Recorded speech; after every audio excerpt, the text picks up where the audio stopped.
Olá para vocês, estamos aqui novamente para mais um programa Prosas Sociológicas, aqui com o nosso amigo João Mar Gontijo, hoje recebendo mais uma vez o Flávio Giarola para falarmos sobre ficção científica, continuarmos esse assunto bacana sobre a ficção científica, aprofundando um pouco mais o conhecimento sobre essas questões do futuro, né?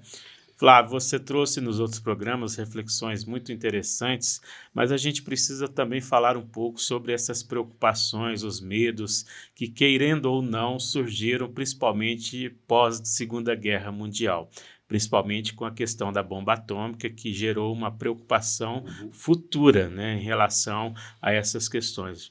Aprofunde um pouco mais para nós. Tá. Essa é a parte que eu mais gosto. A gente até agora falou que... Da bomba atômica que você gosta? Não, o que eu mais gosto de pensar os medos da humanidade a partir da ficção científica. A gente agora falou de história do futuro e falou de ficção científica. Agora pensar como essas coisas se relacionam. Agora, né? Se vocês me permitem, voltar um pouquinho lá atrás. Eu já falei muito de Júlio Verne, falei do H.G. Wells. A gente tem no século XIX desenvolvimento tecnológico. Esse desenvolvimento tecnológico, ele cria uma perspectiva de que a tecnologia vai trazer sempre o bem da humanidade. E aí, por isso que as perspectivas são positivas. Não quer dizer que esse medo que você está falando já não existia ali. É o caso do H.G. Wells. Sim. Tem um livro do Júlio Verne que chama Paris no século XX. É o livro mais pessimista do Júlio Verne, que ele pensa um futuro que quem é poeta, filósofo, historiador, não tem vez. O futuro ele é prático. A sociedade ela valoriza só engenheiros, sabe? Igual a sociedade alemã, né? Do começo da Segunda Guerra Mundial. É exatamente isso. E que é o que o Hitler está pensando é isso, né? Não interessa para a gente filosofar, fazer arte, nada disso. Ou seja, você tem uma perspectiva que é pessimista já. Mas só que esse pessimismo ele ainda está muito por trás de uma ciência hipervalorizada. A ciência ela ainda é o principal, a ciência ela ainda vai trazer o bem. E que a gente já discutiu antes que a Primeira Guerra Mundial acaba com essa perspectiva da Belle Époque.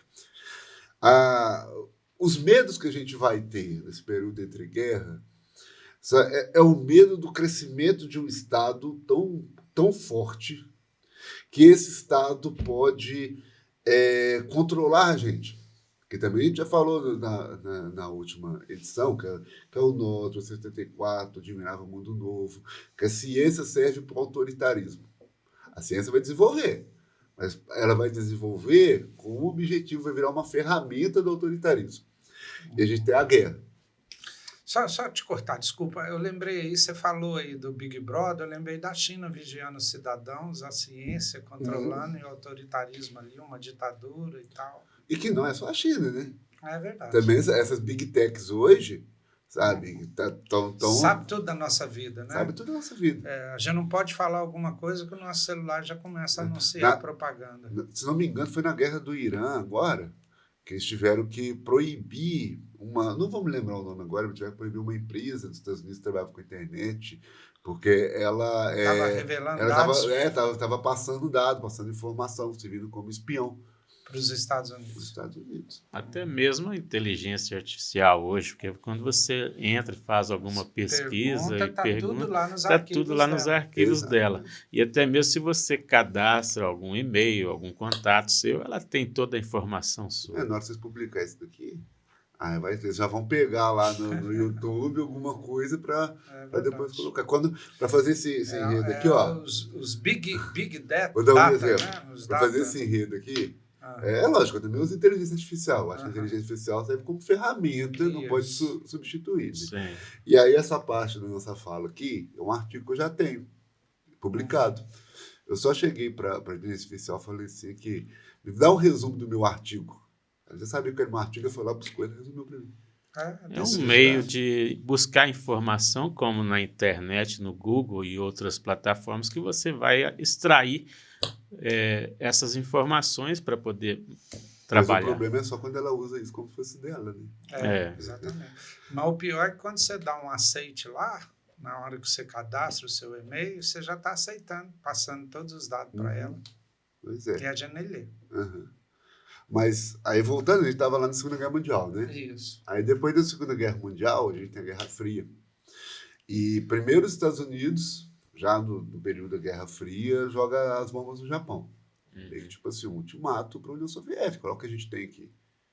Então, fica na sua, porque senão a gente joga um em Moscou. Só que poucos anos depois, a União Soviética cria também a bomba atômica. E depois vem a bomba de hidrogênio, que ainda é pior do que a bomba atômica. Ou seja, a gente chega no momento, ali, meados dos anos 50, que se tivesse uma terceira guerra mundial, é o que o Einstein fala, a quarta seria com pedra e tacape, porque não ia sobrar nada. Né? E aí a ficção científica começa a refletir isso. A ficção científica, até pelo menos os anos 80, principalmente no cinema, ela traz muito desse medo apocalíptico de uma crise nuclear. E eu vou citar um exemplo, eu vi até a camisa, que é um dos meus filmes preferidos, que é o Planeta dos Macacos. Ok? Planeta dos Macacos antigo, por que os macacos vão se desenvolver? Porque a gente vai ter uma guerra nuclear, essa guerra nuclear vai regredir a humanidade e os macacos vão tomar a frente. Vão tomar a frente. Que é diferente, olha como é que a visão de futuro muda.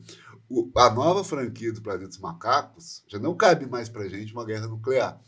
Então a nova franquia é um vírus que espalha, que atinge a humanidade, que melhora os macacos. Um outro filme que dá para a gente ver isso... Até porque a gente passou por uma pandemia, né? Que assustou a humanidade. Exatamente. Um outro filme que dá para ver isso é um filme de terror que chama A Volta dos Mortos-Vivos, eu acho que é isso, A Noite dos Mortos-Vivos. O filme de terror, por que os mortos saem da Terra? Não é vírus igual ao Walking Dead, os mortos saem da Terra porque tem uma tragédia nuclear, e aí a radiação faz esses mortos começarem a sair dos túmulos. E coisa de super-herói, o Hulk vira o Hulk por quê? Tem uma explosão de uma bomba, e a aranha que morde um Homem-Aranha é uma aranha radioativa. Então, quer dizer, anos 50, 60, 70 e 80, isso está muito onipresente. E aí, nesse artigo que eu fiz, sabe, que eu fiz uma tabelinha lá, é tipo uma coisa de uns 40% de todos os filmes sobre o futuro estão tratando de bomba atômica, radiação. E aí, os outros 60% você divide em um monte de outros temas. Mas uma ampla maioria é uma crise nuclear. Entendi. Aí, quando a gente chega nos anos 80, a gente tem uma mudança que vem com o cyberpunk, que primeiro, politicamente, a Guerra Fria está acabando. Já você tem esses sinais de que uma hora vai acabar. Aquela ideia errada. A União já começou a cair, né? A União Soviética, o Muro de Berlim, começa a perceber que não vai ter continuidade. Aquele japonês, o nome dele, você vê o fim da história?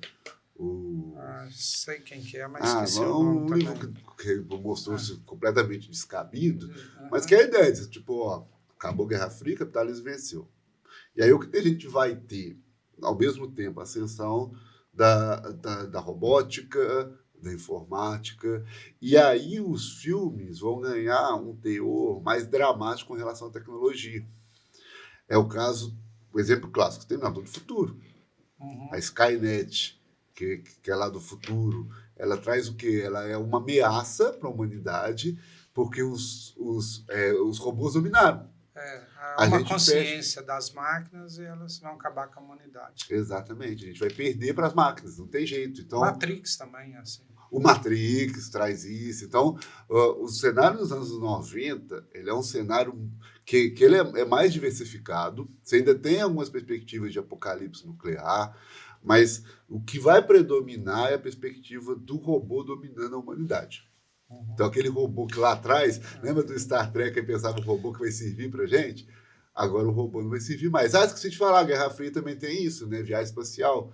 No período da Guerra Fria tem Star Wars, Star Trek, que está refletindo. Tá vendo como é que o presente está nessas ideias de futuro? Que é a conquista da Lua, né? Em 69. A conquista da Lua, toda a corrida espacial com a União Soviética, os Estados Unidos. Agora essa discussão está maior ainda com a inteligência artificial, né? Agora não é o robô mais, mas é a inteligência artificial. Controlar robô, inclusive. E é um hoje. Olha só, como é que a gente escreve fica velho pra caramba. Eu publiquei meu artigo em 2018. Aí, eu terminei o artigo falando assim, o que a gente tem do futuro hoje? Os livros que eu peguei, filmes que eu peguei em 2018, mostrava que a gente tem aquela ideia do presentismo da Arthur, que eu falei no primeiro episódio, como hoje a gente não está mais preocupado com o futuro, a gente não sabe que o futuro vai ser uma tragédia. Então o futuro pode ser uma tragédia de qualquer tipo. A gente não tem mais, vai ser a bomba nuclear, vai ser o domínio das máquinas. Tipo, você tem muito filme hoje sobre desastre ambiental. O caso daquele desenho Wall-E, que a gente faz tanto lixo que a gente tem que sair do planeta. E aí só sobrevive uma baratinha e um robozinho aqui na Terra. É uma perspectiva ambiental está muito presente. O vírus, tá muito bem. O novo planeta dos macacos é um vírus que vai destruir a humanidade. Porque, como você falou, teve uma pandemia. Então faz parte a gente ter esse medo do vírus. E eu tinha colocado lá que, tipo, entre outras coisas, estava a informática. Só que o artigo envelheceu, porque se a gente for pegar a partir do surgimento da inteligência artificial para hoje, o grande medo da humanidade hoje, que está presente na ficção científica, é a inteligência artificial. O Black Mirror, que tinha surgido lá atrás ainda, nesse cenário de vários futuros negativos, ele trata muito isso. Black Mirror toda hora é tipo assim, como que o celular... Tem um episódio que é tipo, você vive de acordo com seus likes. Então não é mais dinheiro que importa, são os likes. Se você tem like, você é alguém. Se você não tem like, você não é ninguém. Sabe? E tem vários outros episódios criticando isso. E recentemente eu assisti um filme que é uma sociedade onde o julgamento é feito por inteligência artificial. A gente percebe como a máquina não vai errar. Então, tipo, se seu julgamento vai ser... Sei lá, você tem 2 horas para ser julgado por uma inteligência artificial, você tem que provar que você é inocente. Mas já parte do pressuposto que você é culpado. E se você não conseguir provar que você é inocente, quando acabar essas 2 horas, a máquina mesmo te executa.